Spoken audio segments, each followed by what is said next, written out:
Welcome to OLDSPEAK with Luke Izaak. Today I'm speaking with Sharon Slater, who runs many websites and organizations, great resources. I came across you, Sharon, at stopcse.org and an incredible half-hour documentary that I saw on the global CSE program. So I'll get you to explain to the audience basically what CSE stands for. In Australia, we have what's called Safe Schools, which falls under that agenda. Okay.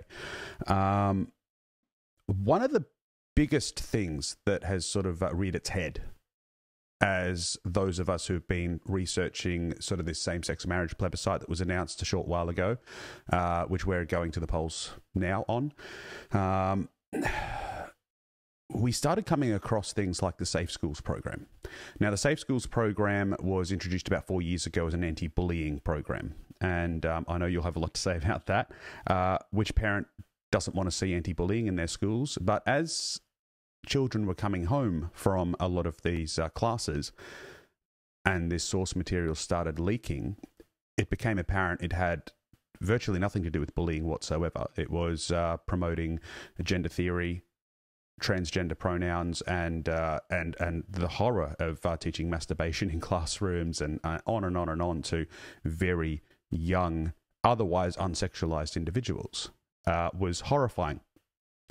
Now, it's become clear to us as we've been researching further and further that these are how do I put it? I'm going to have to sort of cut this little bit of video. It's become clear to us that as we are being called conspiracy theorists for daring to conflate these two issues, the same-sex marriage agenda and this global CSE, Safe Schools style program agenda, this is conspiracy fact. And to try and explain this in 25 words or less to somebody, with all the hashtag love is love slogans and all love is equal slogans that are flying around, takes time and effort. I have a lot of gay friends in the music industry, many of which are voting no, okay? Because one of them actually alerted me to this program, okay? Which was just the Australian one. But most Australians kind of think generally, there's no such thing as conspiracy theories. There's no conspiracy behind all of this. Get your tinfoil hats out and all that jazz. But it generally is, so it genuinely is something that is global, and it seems to have hit all Western democracies at the same time. So could you please start by introducing yourself and give us a rundown of your work before we get into this conversation? Sure, I'd be glad to. Thank you. I'm Sharon Slater, and I'm the president of Family Watch International, and I also chair what's called the UN Family Rights Caucus. So we're active at the United Nations, and in countries around the world, we're working to protect the institution of the family as the fundamental unit of society. We're a unique organization in that we take all of our positions based on social science data, scientific evidence, and what has been proven to bring the best outcomes for men, women, and children. So we're not a religious-based organization, although we have people who support us and join us from many faiths and many backgrounds. We really look at the data and what's going to drive the best policies in nations and at the United Nations. Sure. Now, can you give us a bit of a rundown on, say, for example, that Stop CSE video that I'll share again in this link I've already shared to my page, was alarming. It was terrifying, because it really brought home the fact that UNESCO and UNFPA and the larger bodies are pushing this across the globe simultaneously. This is not something that is unique to us. It's not unique to something. Most people who are looking at programs like this see themselves as quite progressive. They don't realize that they're just one of Lenin's useful idiots in a larger scale agenda. Can you talk a little bit about the research that you've actually been putting out and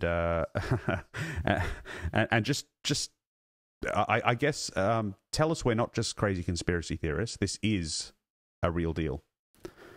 No, in fact, that's our area of expertise is comprehensive sexuality education, the agenda behind it, who's funding it, where it's being implemented, and really what are the goals behind it. We've been studying this for 15 years, and it's Wow. a global agenda. You know, the name of our documentary is called The War on Children, the Comprehensive Sexuality Education Yes. Agenda, because in it, you know, we found that people wouldn't believe what they were trying to teach children. I mean, it was just so outrageous what we found and what we saw in UN published manuals. I'll give you some examples in a minute.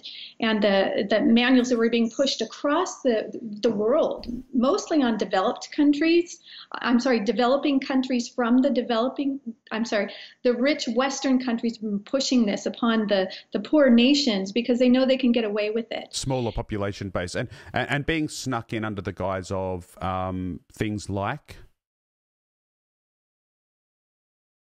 Yes, and I actually just lost sound, so I didn't hear Oh, what you sorry. said after the word guys. Sure, and it's being snuck in under the guise of things like bullying programs and. Yes, it's been under rape prevention, on pregnancy prevention, promoting gender equality programs, preventing domestic abuse, you name it. They use whatever world problem there is, and they say that comprehensive sexuality education is the answer. In fact, there's almost not a UN negotiation that we attend on whatever issue under the auspices of the Economic and Social Council of the United Nations that devolves into a fight over comprehensive sexuality education as the solution. And it's very deceptive because they make all sorts of claims. They say that it will lift people out of poverty. It will prevent domestic violence. It'll create gender equality. It promotes human rights. It'll prevent HIV/AIDS. It'll prevent STDs and pregnancy. I mean, there's not a thing. I've even heard them say it will help with climate change. I mean, that's how ridiculous claims are. But then, so sometimes politicians will buy into this, but they don't see the manuals. They hide what's in there. And if you'd like, I'll read you even just a couple of quotes from some of the UN manuals, and I hope that people will be aghast at what's in there. But it started when we found the international guidelines on sexuality education by UNESCO. Sure. In 2008, 2009, they were pushing this, and they had things like, let's see, for ages 5 to 8, this is a quote, girls and boys have private body parts that can feel pleasurable when touched by oneself. Masturbation is not harmful. So they were starting at age 5 and pushing masturbation. Then for, let's see, ages 9 through 12, both men and women can receive sexual pleasure. I don't know how graphic you want me to get, but they talk about orgasm. Go crazy. Go crazy. Yeah. Okay. Vaginal lubrication, penile erection, sexual pleasure. You know, this is age 8 and 9, you said. I'm reading a quote right from the manual. Yeah. And then as it gets to the older ages, it's very focused. All of these programs are focused on sexual pleasure. Mm-hmm. In fact, we've created like a rubric of 15 harmful elements that these programs usually have. Some of them have 10, some of them have 12, but it's a very methodical indoctrination, sexual and gender indoctrination of children. And you know, almost all of them push masturbation, sexual pleasure, abortion, this radical gender ideology that you're not male or female and you can choose and change your gender, various sexual orientations. It's this whole package of education that is very orchestrated because it's the same in every country where we go, including in the United States, where we're battling it right now, funding for this in our Senate. It's a fascinating thing because, I mean, there's so many comparisons made to, you know, post 9/11 and post the sweeping changes to the military-industrial complex to George Orwell's 1984, obviously. This very much, though, is Aldous Huxley's Brave New World, you know, the sexualization of children as sex being all about pleasure and the damage that it does. I mean... Well, can I give another example? Sure. I really don't want to miss this one because when you have the World Health Organization, the premier organization that's supposed to set the standards for all the world on health, and they have their sexuality education standards for children starting at 0. We're talking newborns, okay? Here's a quote from theirs from newborns ages 0 through 4 years old. Again, it's give information about enjoyment and pleasure when touching one's body, early childhood masturbation, gain an awareness of their gender identity, explore, whether they're male or female, explore their gender identities. Ages 4 to 6, again, masturbation. They want them to learn about same-sex relationships, different norms regarding sexuality. Let's see, 6 through 9, early childhood masturbation again, love towards people of the same sex. 9 through 12. Here's the one that really bothers me is 9 through 12. They tell children they need to learn about... Oh, there's one that bothers you. Right. Okay, good. Well, I mean, they all bother me. But yeah, this one, they say, go to Planned Parenthood, International Planned Parenthood Federation to learn about your sexual rights. Okay? Wow. It says that right in the World Health Organization suggestions here. The world's largest abortion provider. Let's tell 12-year-olds what their rights are. Well, not only that, Planned Parenthood has 65,000 service points in 170 countries. So if they can sexualize children through these, they're the largest provider of comprehensive sexuality education programs everywhere. Even though they're just known for abortion, this is their underlying agenda. If they sexualize children, guess what children will need? That's right. Condoms, contraception, abortion, HIV/AIDS testing and treatment. We know in the United States, they're even selling the body parts of the aborted babies. So, well, following a lot of Lila Rose's live action stuff, which I think is some of the best resources on abortion in the United States, and the calls that were made. I mean, the selling body parts thing. I mean, I was physically ill watching that thing, but wow. I mean, I'm going to have to share a lot of links when people request these because just to show that we're not kooky, this is really going on. But when they called around and were basically talking about prenatal care, right, which is something that Planned Parenthood representatives in front of Congress have been promoting forever. Lila Rose's organization called around and was asking, okay, where can I get prenatal care? Sorry, we don't offer prenatal care on nearly all of the Planned Parenthood sites that they offered. So really, Planned Parenthood is abortion. Equals abortion, and But not just abortion; it's sexualization of children. They really have a deliberate agenda. They have all sorts of manuals. They're really the authors behind a lot of this sexuality education that's gone worldwide and gone to the United Nations. That's right. That's right. Now, there's one thing that I did want to ask you. That manual, before we go any further, that manual that you have there, where can we get access to that? Sure. Well, if you go to stopcse.org and you click on the tab on resources, you'll see a tab for CSE programs exposed. And we have links to all these programs and many, many more.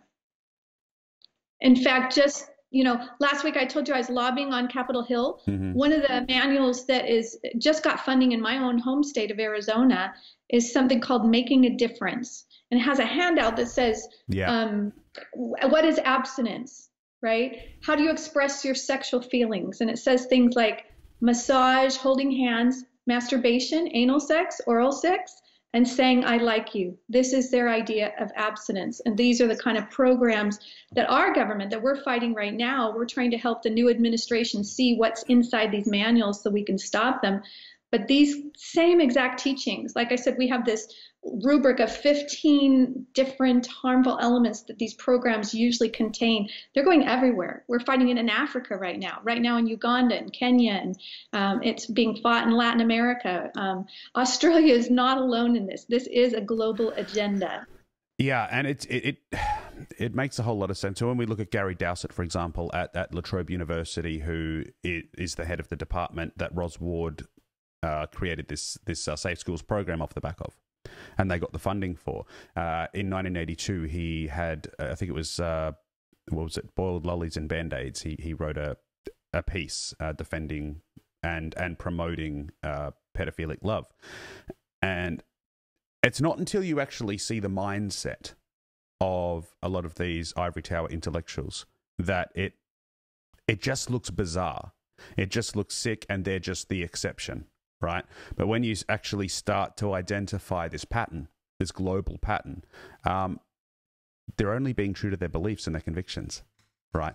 And those beliefs and convictions are being snuck in the middle of the night under various guises, and parents are finding out about them 4 years later. So, God forbid what we're going to have to do with the children that have been taught this stuff for the last 4 years. We have to mount an effort to basically try and kick it out.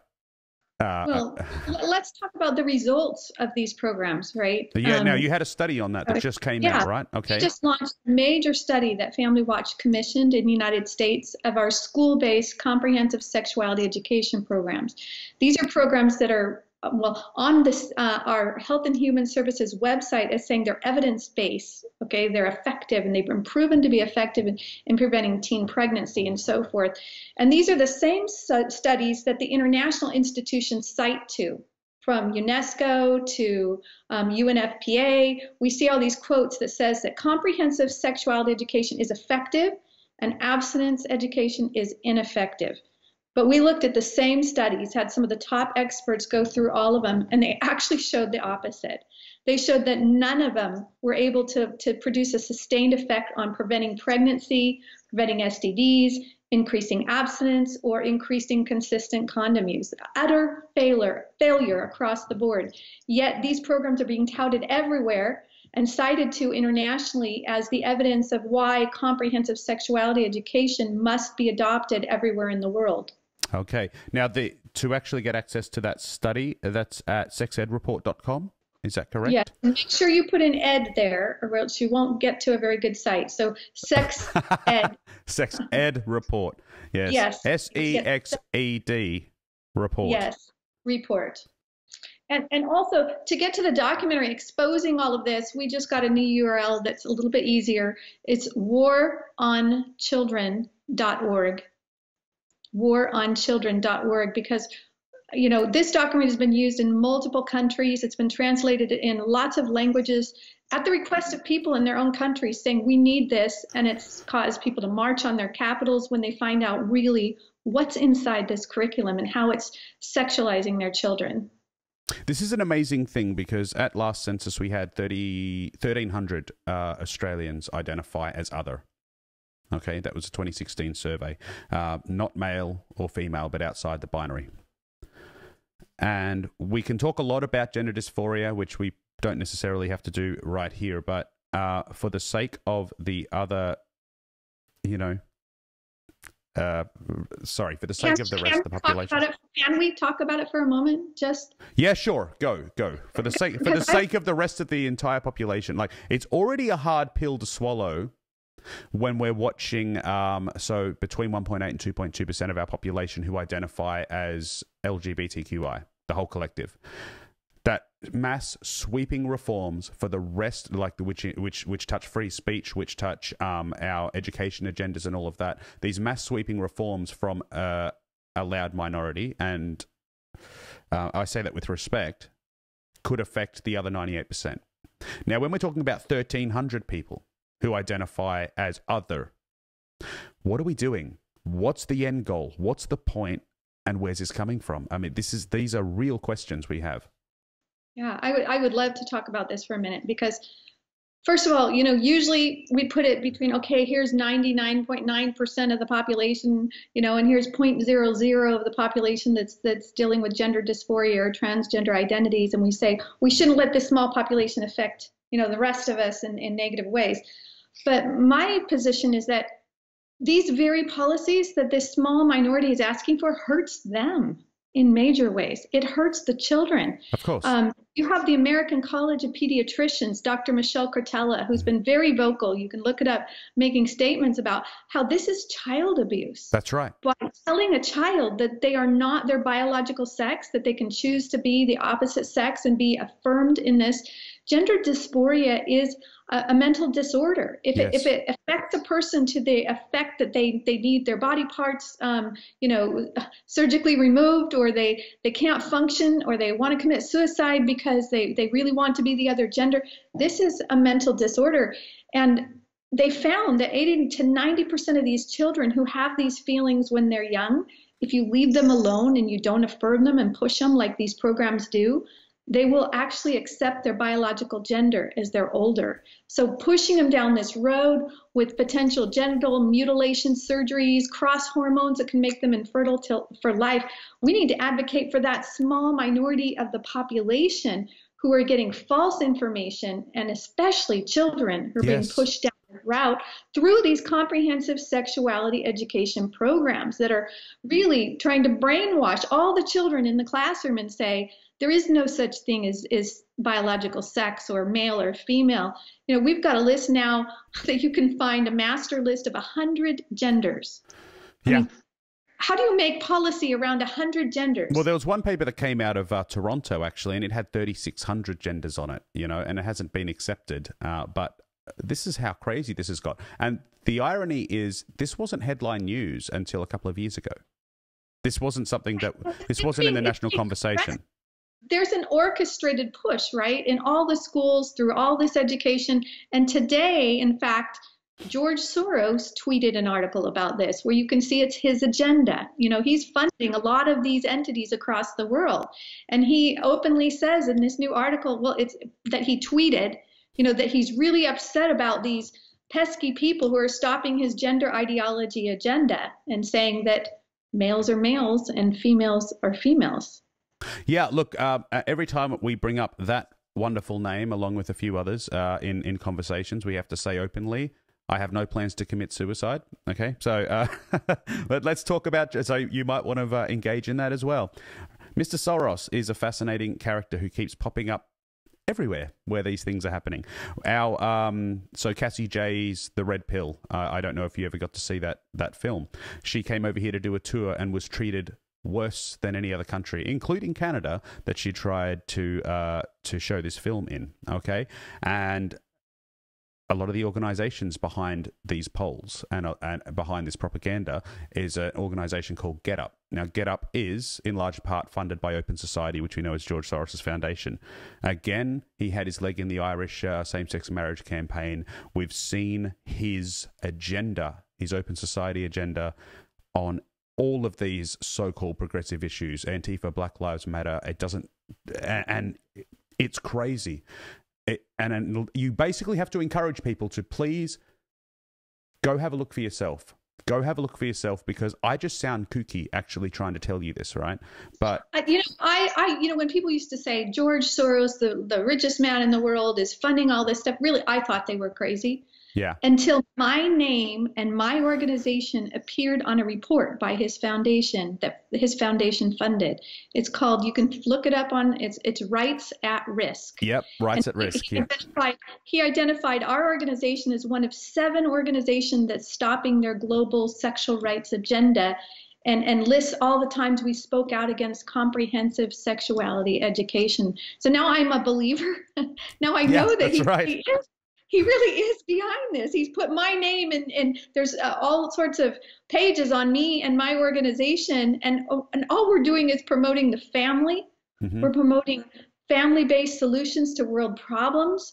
We're showing what outcomes happen when people do different sexual acts, engage in different sexual lifestyles based on social science data. Mm-hmm. And that's apparently a very bad thing to be doing, according to these people who have this agenda to sexualize our children. It's crazy. It's when we look at something like Safe Schools here in Australia. I mean, I don't know. You were probably too good to do this as a child, but you know, you're 5, 6, 7 years of age, and you want to go play with your friend, and so you go and you wake mum up just enough to ask her the question and get an answer, you know, that you want, and then you run out the door. So when she comes later and says, you know, what's Paul doing here? You would say, oh, you said to me. Yeah, exactly. Right. So I'm not saying I did that, but very much with the Safe Schools agenda here in Australia, it was very much, you know, touted as a massive anti-bullying program. And we know what politicians are like, right? Generally, they work, you know, 25 hours a day, 8 days a week. They get a lot of briefs across their desk, and they're going to read the brief, right? So this thing got passed on the basis that it was going to be an anti-bullying program. And it wasn't till quite a while later that people started turning up their eyebrows and going, hang on a minute, there's no anti-bullying going on here. The closest link you could make is saying maybe they're trying to stop trans people with gender dysphoria from actually being bullied, but what they're actually doing instead is promoting. And the whole rationale is, well, but you said we could. You said we could do this, so what's the problem now? And you're only homophobic, transphobic if you disagree with it. Now, even with this this same-sex marriage plebiscite, I don't want to do anything to hurt any of my gay friends, right? Now, having been in music for a long time, but some of them are also being swept up in this collectivization. Now, a lot of gay guys I know, they don't like being identified with lesbians or transgender people. They're just gay guys who live their life that way, and they're gay. That's it. They don't want to be in this Marxist collective. Now, this Marxist collective is the thing that needs to be revealed for what it is. So you've got the LGBTI. I mean, a lot of lesbians don't want to be lumped in with transsexual or intersex people or the dreaded P for pedophile or any of these other. But a lot of the people orchestrating this agenda are quite okay. And this is one thing I said recently. I said to somebody I was speaking to, it's all well and good for you to use the hashtag, the very simplified love is love or all love is equal. But what you're actually expecting me to believe is you don't actually mean what you're saying. Because if all love is equal, I should be afraid for my wife, my children, my dog, my everything. Because there are so many people leading the charge for this same-sex marriage plebiscite here in Australia who do believe that those forms of love are completely legitimate, and you only have to pull up their theses to read it and their journal articles to read it. To actually, you know, I think most Australians generally just want everybody to have a fair go. She'll be right. There's a very que sera attitude, okay, to the whole thing. And they don't realize that the collective agenda here does not represent or help any of the individuals that they proclaim to be fighting for. That's a key point that you just said that I hope people start to understand. And I want to be really clear about my views and the position of our organization on issues of sexual orientation and homosexuality. We condemn any violence, you know, against people based on their sexual orientation or gender identity. And people can make choices with regard to their own lifestyles. But we do have an expertise in this area, and we do publish the data. I think it's really important for people to understand what are the outcomes for these kind of lifestyles. What happens to children in these kind of situations? What happens when you legalize same-sex marriage? What happens to the legal status of children? You know, there's a lot of claims that same-sex marriage is an international right. You know, they throw that word right out there. But that's really, not. Can you please clarify that, because that Sure. keeps coming back on my from the trolls. They keep telling me this thing that it has been ruled by the UN as an international human right. It has not. I can tell you without exception, because we advise the governments while they're negotiating these issues, and we've gathered all the UN treaties and all the provisions that talk about anything related to the family. And the Universal Declaration of Human Rights talks about a right for men and women to marry and found a family. You know, that's the closest you're going to get to this defining marriage. That has been understood forever to mean a man and a woman marrying. Anytime same-sex marriage has been proposed during UN negotiations, it gets shut down immediately. I mean, you have the entire African voting bloc, the Islamic voting bloc, you have usually the Caribbean countries, you have Russia, you have a lot of times Indonesia, and all these different countries that come together and just say, no, this is not a right. We don't consider it a right. And internationally, when you talk about UN policies, the only entity that's allowed to establish an international right is the UN General Assembly, which is the assembly of all the UN member states, 198 member states. And they haven't touched this issue because it's too controversial. Only 24 countries are close to that, have even legalized same-sex marriage. Yeah. It's one of the most controversial issues of our day. So it's not a human right. But again, that's what they say. If you in my book, if you go to standforthefamily.org, yes, I have a book called Stand for the Family in it, and it goes through a lot of these issues related to gender identity, sexual orientation, and how to talk about it using social science-based arguments. But I have a whole chapter on all their strategies, and one is call it a human rights strategy. Yeah, and this is one that I actually saw from the late 1960s and early 1970s from a couple of gay theorists in the United States, where the quote was somewhere along the lines of, the only way we're going to get a leg in on this issue is to equate it with the Black Civil Rights Movement. And that was alarming. Because Yes, it's already accepted in Australia that it is very much like black civil rights. So if there's one quote that comes back to me again and again, if you don't agree with the redefinition of marriage, then you must not want a black person to marry a white person. And, you know, this is deeply ingrained in the psyche, but just stand back for 15 minutes and think about it. This is not even close to the same thing.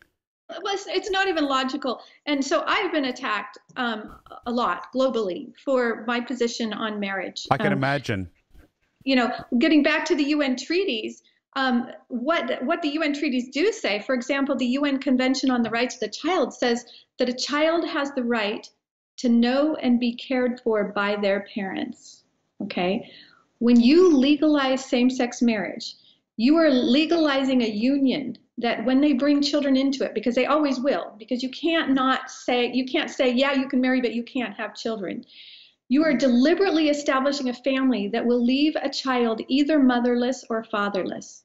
And they will have to do somersaults to hide the identity or however they do that. And it's in violation of an actual UN treaty, a right of a child to know and be cared for by their parents. So this talk of rights it's a game. They throw it out there. They're also constantly now in almost every publication related to preventing HIV or teen pregnancy or children and adolescent rights, is they're now saying comprehensive sexuality education is an international human right enshrined in UN documents. There's a new article that's coming out by John Santelli of the Guttmacher Institute, which is really, although legally they separated it, it's like the research arm of Planned Parenthood. It's going to be published, or it is out this month, in the Journal of Adolescent Health. And it's just a PR piece. It's a propaganda piece for comprehensive sex ed. And he has this whole section where he does somersaults trying to prove that it's an international human right. We have fought this. There is no binding UN document anywhere that uses the term comprehensive sexuality education. In fact, last April, we rallied nations to fight it in a major UN negotiation. It was at the UN Commission on Population and Development. And you know what? After all the nations were negotiating this document, it was thrown out completely over the issue of comprehensive sexuality education, just proving that it's not an international right. There is no consensus. It's one of the most controversial terms of our times. This is interesting because so to pick up on one of the first things you said, like I interviewed Keith Mills and Paddy Manning. They were two openly gay no voters in Ireland who campaigned for the rights of the children in Ireland, that bill not be passed. And Paddy really broke down what will happen to children in terms of, where they become commodities once you re-legislate here. And call him a prophet. It's exactly what has happened. Secondly, I interviewed political posting mama Marika. You might have come across her in Australia, but she's been quite open about her battle with the Safe Schools program in the state of Victoria. And one of the questions that we actually had was, why do you think, with so many politicians being presented in the House of Reps and the Senate with such graphic depictions of this Safe Schools program, are they still in support of it? And we just assumed that there must have been UN pressure or international elitist pressure on this sort of thing. We've signed something that requires us to present this. So, yeah, I mean, you are identifying a lot of that. And look, I've got a lot of reading. I'm actually collating as much on Safe Schools as I possibly can at the moment to basically make it available for anybody who is interested. I think it's critical. I think it's vital. And we would actually like to add, we're doing a second documentary. We'd like to get some information from you to put the Australia problem also in our documentaries, exposing what's happening. Because, International Planned Parenthood Federation, again, they're the largest provider of this, and they have created the whole philosophy. It started with the Kinsey Institute in the United States, and we could do a whole show on the Kinsey Institute, but that spread to Planned Parenthood. Now Planned Parenthood is the purveyor, but they have a publication called the Exclaim publication. And in that publication, they basically say that children, if they're not having sexual experiences, they're not having good health. They actually believe that having sexual experiences and sexual pleasure is important to their sexual health. So you've got this whole contingency of people and powerful organizations and money going behind this goal to liberate children from their parents or their religious, prude views that's denying them this huge right that they believe that they have.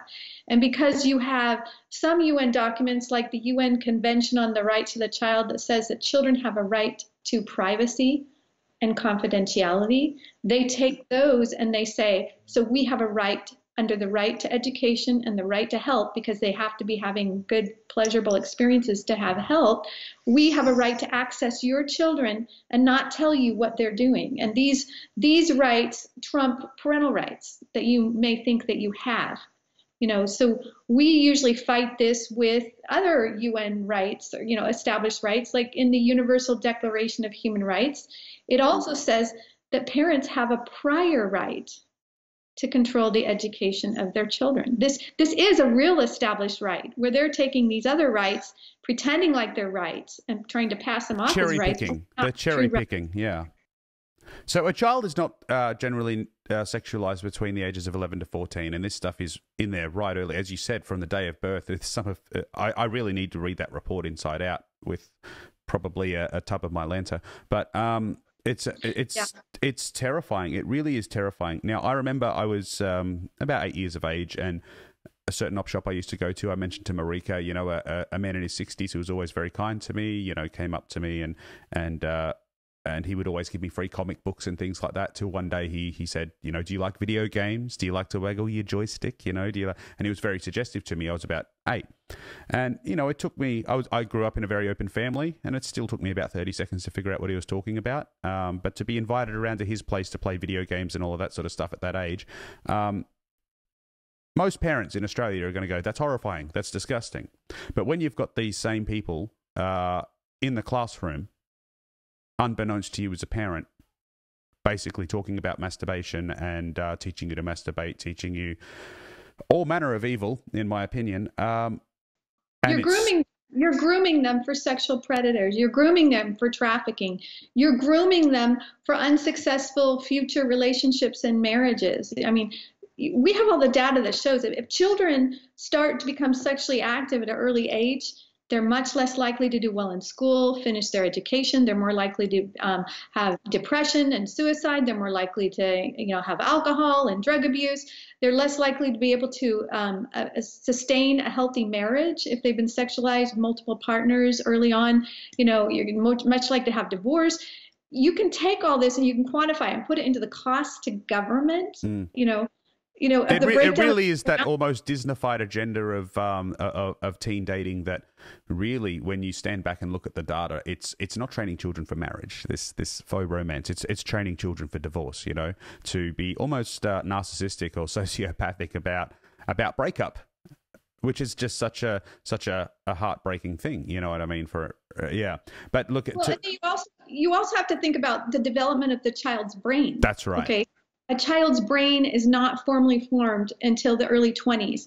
And it's especially the impulse control. That's not, and so it's almost like giving these children a loaded gun and saying, don't shoot, when their brains don't have the capacity. When they're sexually aroused, even adults lose a lot of their, really reasoning thinking because of these hormones and these adrenaline that runs through your body. You do that to a child at an early age. And are they always going to make a good decision if these programs tout themselves as, well, we need these because if we don't, then the kids won't use condoms. And if we don't talk their sexual language and act cool with them and tell them that it's okay to do all these things, then they're not going to listen to us and they're not going to use these condoms. Then they're going to get diseases and pregnancy. And so, if you push abstinence, you're going to be the one causing them to end up with all these horrible outcomes. Well, the studies show differently. They show, first of all, the children don't use condoms consistently, no matter how much you teach them, no matter how much they even want to. Not even adults use consistently condoms when they want to, when it's their goal. So you're setting up children to fail. You're setting them up to fail and to have, sexually transmitted diseases, potential pregnancies. Whereas, And the new back to the child development thing as well. I mean, we've seen through a lot of the more recent studies on pornography in the child, basically how it rewires brains and hormones. I mean, there are things you can't unsee and you can't undo in the mind of a child. And because of the advent of smartphones and tablets and things like that, that is a real concern. That is a real concern to a lot of. That's a whole nother area we could do a whole hour on. In fact, oh, look, I would love to have you back on 2 or 3 times in the not too distant future if you're up for it, because this is something that we are only identifying here in Australia as something that's 4 years old. Right. The next thing is, what do we do about it? Because, I mean, maybe you can give us some scope for this fight. What can we do about it? Well, before I answer that question, I do want to quickly just send people to another website. Yeah. It's called pornpandemic.org. We have a 30-minute documentary on that, that it exposes this agenda to sexualize children through pornography, but also the brain, what it does to the childhood brain, what it leads to, and all sorts of things that I think it's really important for parents to understand. Because I just want to add one more thing about this. In the United States, a lot of our states have exceptions for obscenity, meaning we have laws where you can't show obscene materials to children because we've determined as a society that that's harmful to children. Yes. Except they have these exemptions that you can do that for scientific or educational purposes. Okay, so that's totally being exploited. So we've got to close this loophole. I don't know if you have something similar to that, but I don't know if you have obscenity laws that should be protecting your children where those loopholes need to be corrected, because just because someone says it's educational, if it's still pornographic, it's pornographic. That's right. That's right, and one of the things that started coming out of the Safe Schools program was the in-school links to a lot of. So you've got your -18 website and things like that, but it was your Scarletine and all of the links that came off these websites, which are, pro bondage, pro sadomasochistic, pro like the sex toy shops and all of that sort of stuff, which are links off the curriculum for late primary school, early high school children. That's one of our 15 harmful elements of these programs is they almost always send children to outside gay bars or different websites like Scarletine, Sex, etc. There's all these websites where those websites groom your children. If they haven't already gotten there from the sex ed program, those websites will help them get there. And look, it's hard enough in the 21st century now to keep your children, to give them an idyllic childhood so they do develop naturally of their own accord. I think a lot of parents, and I'm going to get in a lot of trouble here, but I think a lot of parents in the last few generations did drop the ball in the West, expecting that the state educator was all about reading, writing, arithmetic, that there was no agenda behind their education, right? We're paying for that dearly now with these programs. And for the children educated in the last 4 years under these programs, it's going to take a lot of work to set them straight, if they can ever be set straight. It's about what we can do about the next few years and how, if possible, we can stop this agenda without pulling all of our children out of these schools, right? Because I don't think most Australians are going to start homeschooling their children anytime soon. But how do we basically make sure that they go back to what the parents expected when they signed up? Look, we have stopped this agenda at the United Nations. Now they no longer can get a provision passed in New York at UN headquarters on comprehensive sexuality education. We stopped in Uganda. We stopped it in Croatia. We stopped in Hungary. We stopped in Peru. We stopped in Panama. George Soros must have been thrilled about that. Yeah, I'm sure he was very upset. And you know what? We stopped it. Uganda passed a law right after our documentary got put on their parliamentary network, and they saw what it was. And now the Planned Parenthood and the UN agencies are trying to shoot down that law through the courts. So if they can't win, legislatively, they try to go to the courts. We stopped it in several states, including the state of Utah in the United States, and now they're going to the courts to try to sue, saying and let me tie this into same-sex marriage, because I think that's your current main issue right now, in addition to the Safe Schools program. And I hate calling it the Safe Schools program because that's not what it is, but yeah. I guess That's what they label it. That's right. We really should come up with the right name for it. The Sexualization Schools, of Children's Schools project is what it should be called. But when you legalize same-sex marriage, what that says is it's legal, and the law is kind of the moral teacher of a society. If something becomes legal, then the message that sends is throughout the society is this is good, and we want more of it. Okay, when we put a prohibition in the law, we say this is bad and we want less of it. Okay, so when you legalize same-sex marriage, then schools are going to feel obligated to teach about it, and they can't put a moral judgment on it because it's legal. So then lawsuits are going to win in the courts, because if it's legal, why can't you teach it in the schools? Sure. So if you're going to teach same-sex marriage, then you have to teach, what is it based on? Well, it's based on attraction between people of the same sex.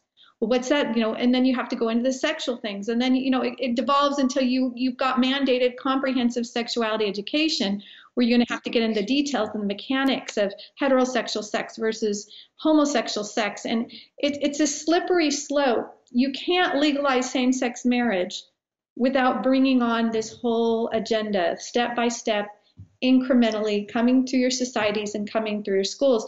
And it's not just going to be about homosexuality. It's opening the floodgates of sexuality and sex, whether it be heterosexual or homosexual, through these teachings that get in the door via same-sex marriage, and then what the schools start to teach to the children.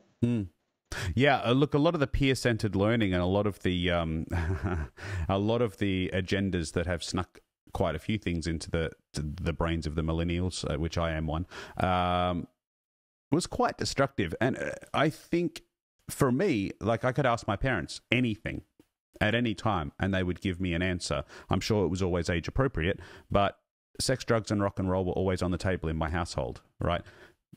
Some of my friends' first birds and the bees exposure was from their school friends, right? And then they're asking their teachers, and then call me old-fashioned, but I mean, that was a thin end of a very, very large wedge.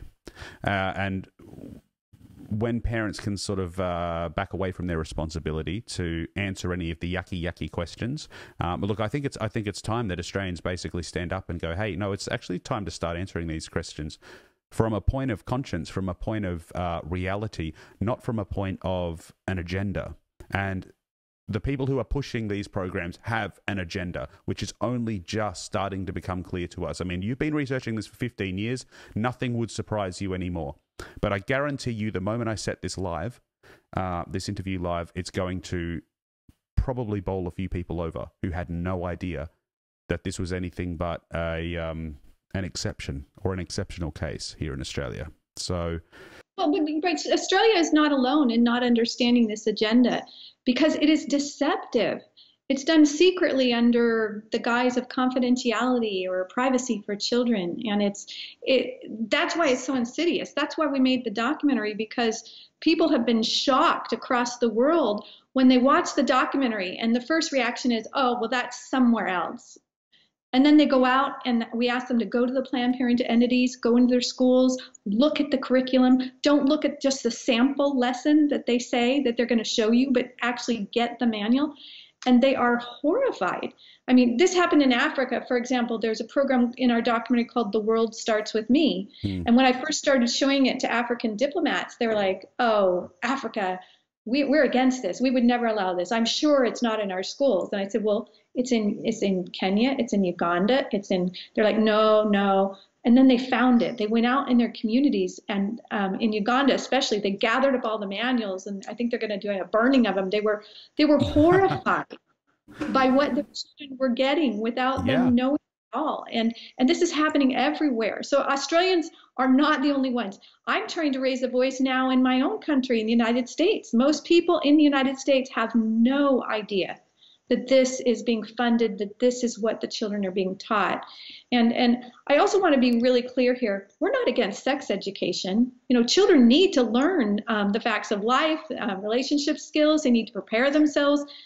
But this is not that.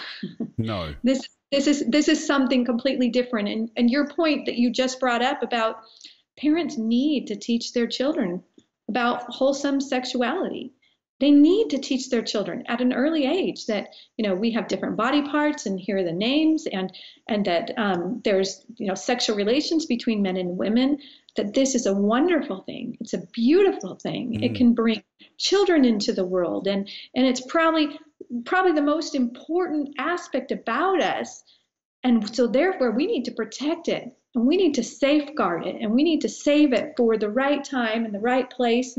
And that's in marriage in the future. And they need to be told that people will be encouraging them to distort and use that incredible power and gift that they have in wrong ways. But if we don't get to them first, and we don't help our children feel comfortable asking us any questions, tell them you're going to feel sexual urges. You're going to hit something. Explain what puberty is. You're going to look at a girl if you're a boy, and you're going to feel these sexual urges maybe in different parts of your body. But these are things that you can manage. You can cope, because there's ways to do this, and give them ideas, have them come talk to you. You're going to see pornographic images on the web, on your phone. Your friends are going to show them to you. You can't avoid this. So what are we going to do? How are we going to handle when you see pornographic images? Here's what I do when I see it, you wouldn't be human if you didn't look, for a second. But you got to realize that you got to look away and give those people their privacy. That's a violation of their privacy, even if it's just put in front of you gratuitously. These are real questions. These are real issues that need to be raised. And I think you see a lot of parents in this generation treating schooling as glorified daycare, right? And that has been a really sad phenomena that we've sort of seen for a lot of parents. I'm not saying all parents, and I'm not saying even maybe most parents, but you do see those parents out there who they hate school holidays. They can't wait for the kids to get back there and get back into their programming, It really is narcissistic, and it really is indicative of our age. I think it's issues like this that are really drawing a line in the sand between the people with an agenda, the activists, and the parents who actually are remembering what it is to be a parent again. And we're at a clash of cultures here, in a real sense. And we're at a clash with elite interests versus national identities, cultural identities, and the family as its bedrock. So, look, I really appreciate your time.